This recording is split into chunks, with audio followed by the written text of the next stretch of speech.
In section 3, we're going to again look at solving polynomial equations, which we've already done some of, so this should be a little bit of a review for you. So remember that when we're looking at quadratics, we want to follow an order for factoring, which makes it just easier on us to arrive at our final answers.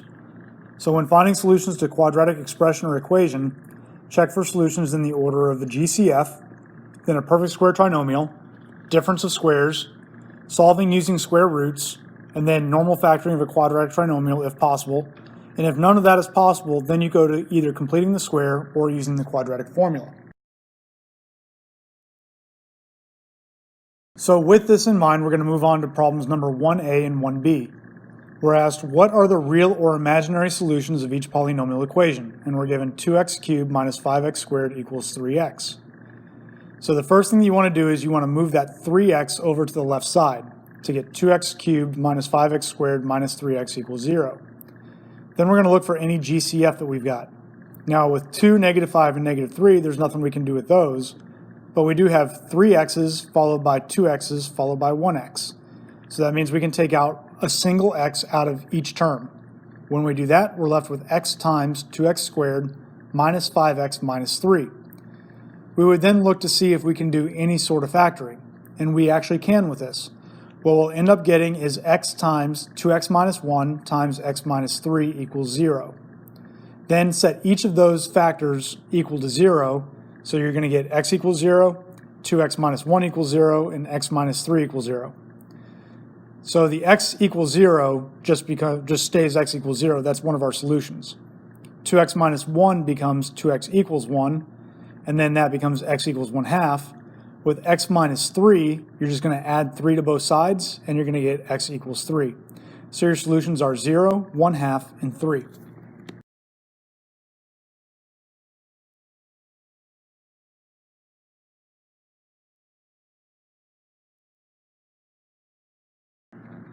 Now 1b is going to be slightly more complicated, but we're still going to start out the same way. We're going to take 3x to the fourth plus 12x squared equals 6x cubed, and we're going to move that 6x cubed over to the left side. That gives us a new equation of 3x to the fourth minus 6x cubed plus 12x squared equals 0. So again, look for GCF. In this case, we've got a 3, a negative 6, and a 12. Well, we can take 3 out of 3, negative 6, and 12. We've also got 4x's, 3x's, and 2x's. So our GCF for this equation is going to be 3x squared. When we divide 3x squared out of each of those terms, we're left with x squared minus 2x plus 4. Now, x squared minus 2x plus 4, we can go through and we can look at whether it's a perfect square trinomial, difference of squares, whether we can solve using square roots, and whether it's just regular old factoring, and we can't use any of those. So that means we'll either have to use completing the square or quadratic formula. I personally prefer quadratic formula, so that's the method I'm going to use here. Don't forget about your 3x squared hanging out there on the left side, though. Remember to take that and set it equal to 0. Then we're also going to, at the same time, do the quadratic formula on the second factor, the one on inside the parentheses, which is going to give us x equals negative 2 plus or minus the square root of negative 2 squared minus 4 times 1 times 4 over 2 times 2. So as I work my way down, I'm going to divide out the 3 on the first factor, and that leaves me with just x squared equals 0. Then over on the quadratic formula, I'm going to combine together anything that I can, work it out. I'm going to get 2 plus or minus the square root of 4 minus 16 over 4, which is then going to become 2 plus or minus the square root of negative 12 over 4. Take the square root of negative 12, which is going to give us 2 plus or minus 2i squared root of 3 over 4. And then that's eventually going to work down to 1 plus or minus I squared root of 3 over 2. And then over on the original factor for the GCF, x squared equals 0, take the square root of both sides and you get x equals 0. So your solutions are going to be 0, 1 plus I squared root of 3 over 2, and 1 minus I squared root of 3 over 2. Remember that anytime that we have an imaginary solution, it's always going to come inside of a pair. So we're going to have a plus or a minus there. So there's always going to be 2 imaginary solutions. Then we have our third solution with a 0. And actually, the fourth solution is also a 0 because we have a multiplicity of 2 on this one. So we have 2 zeros plus 2 imaginaries, which matches our lead coefficient or our lead exponent, which was also a 4.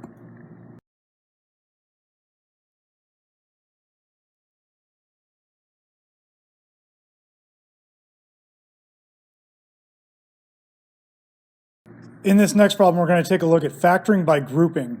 Now, in order to have grouping, you've got to have a cubic expression or equation, and there have to be 4 terms. Okay, so those are the 2 requirements: cubic expression or equation and 4 terms. So in this problem, we've got x cubed plus 3x squared plus 4x plus 12 equals 0. Now, grouping is a little bit odd in that you actually end up with things that you don't need. So here's how we're going to do it. We're going to take a look at the first 2 terms, x cubed plus 3x squared. What we want to do is we want to find the GCF of those 2 terms. So you can take out an x squared from both of those terms. When you do that, you're going to be left with x squared times x plus 3. This is where it gets weird. You're going to take that x plus 3 and go ahead and rewrite that underneath the second pair of terms, the 4x plus 12. Leave yourself a space in between them. Okay, so you've got x squared times x plus 3 with a blank space and then x plus 3. Now, what you've got to do is you've got to look at that second pair of terms and figure out what are you going to divide out of 4x plus 12 that is going to get you to x plus 3.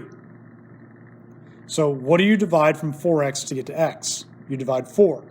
What do you divide from 12 to get to 3? You divide 4, and it's a positive 4. So what we're going to do is we're going to fill in that blank space with a positive 4. So now you've got x squared times x plus 3 plus 4 times x plus 3 equals 0. Now again, it's a little bit weird. We don't need both of those x plus 3 terms, or both of those x plus 3 factors. We can drop off one of them. You only need one. Your other factor is going to come as a combination of the 2 GCFs that you took. So you're going to take your x squared and your 4, and you're going to put them into one factor. So you can see that we've got x squared plus 4 times x plus 3 equals 0. At this point, you're done with the grouping, and you can just use the zero product property to find out what is the value of x. So you've got x squared plus 4 equals 0, and x plus 3 equals 0. Well, x plus 3 equals 0 is just going to come out to negative 3. But with the x squared plus 4 equals 0, we've got to do a little bit of work. We've got to move that 4 over, so we get x squared equals negative 4. Take the square root of both sides to get x equals plus or minus the square root of negative 4. Then you've got to do the square root of negative 4, which is going to give you plus or minus 2i. So our solutions are going to be plus or minus 2i and negative 3.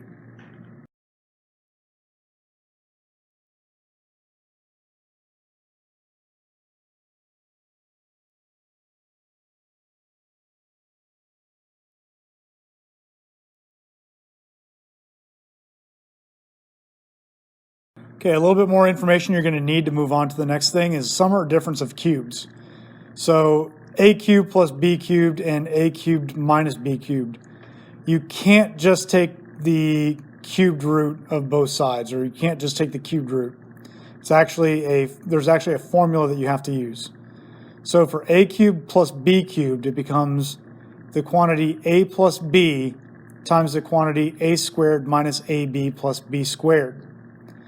For a cubed minus b cubed, it becomes a minus b times a squared plus ab plus b squared. So you can see that the difference between them is in the first factor. With sum of cubes, you've got a positive, and then in the second one, the first sign is a negative. With difference of cubes, your first factor has a negative sign, and then your second factor has 2 positives. Now, for sum or difference of cubes, both must be 2 terms. The sum of cubes must be an addition problem, whereas the difference of cubes must be a subtraction problem. In sum of cubes, a and b must be perfect cubes, and the same thing holds true with difference of cubes, where both a and b must be perfect cubes.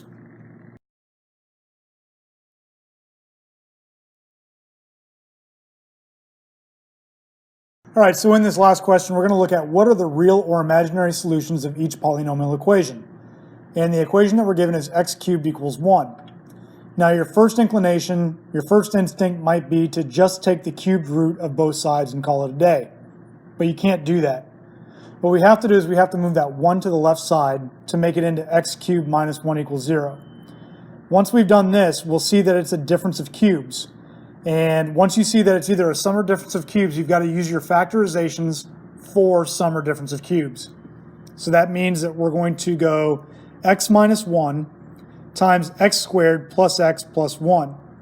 Now remember that for difference of cubes, the first factor is going to have a negative, and then in the second factor, both of the signs are going to be positive. X minus 1 is easy enough. X minus 1 is going to equal 0, and we'll eventually get down to x equals 1. The other one, though, we can't factor it because there's no way of taking 1, factoring 1, and getting to 1x. So we're going to use quadratic formula. So negative 1 plus or minus the square root of 1 squared minus 4 times 1 over 2 times 1. Simplify that down, negative 1 plus or minus the square root of 1 minus 4 over 2. And then work inside that radical. Negative 1 plus or minus the square root of negative 3 over 2. Take that negative and move it to the outside as an I, and you're left with negative 1 plus or minus I squared root of 3 over 2. So your three solutions are x equals 1, and x equals negative 1 plus I squared root of 3 over 2, and negative 1 minus I squared root of 3 over 2.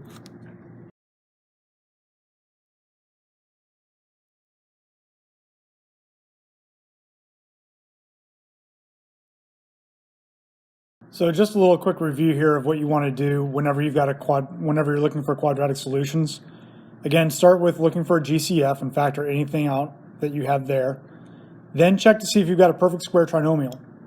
If there's no perfect square trinomial, move on to difference of squares, then sum or difference of cubes, followed by grouping, solving using square roots, and then normal factoring of a quadratic trinomial, just using our factoring process. And again, if none of the factoring methods work, then move on to completing the square or using the quadratic formula.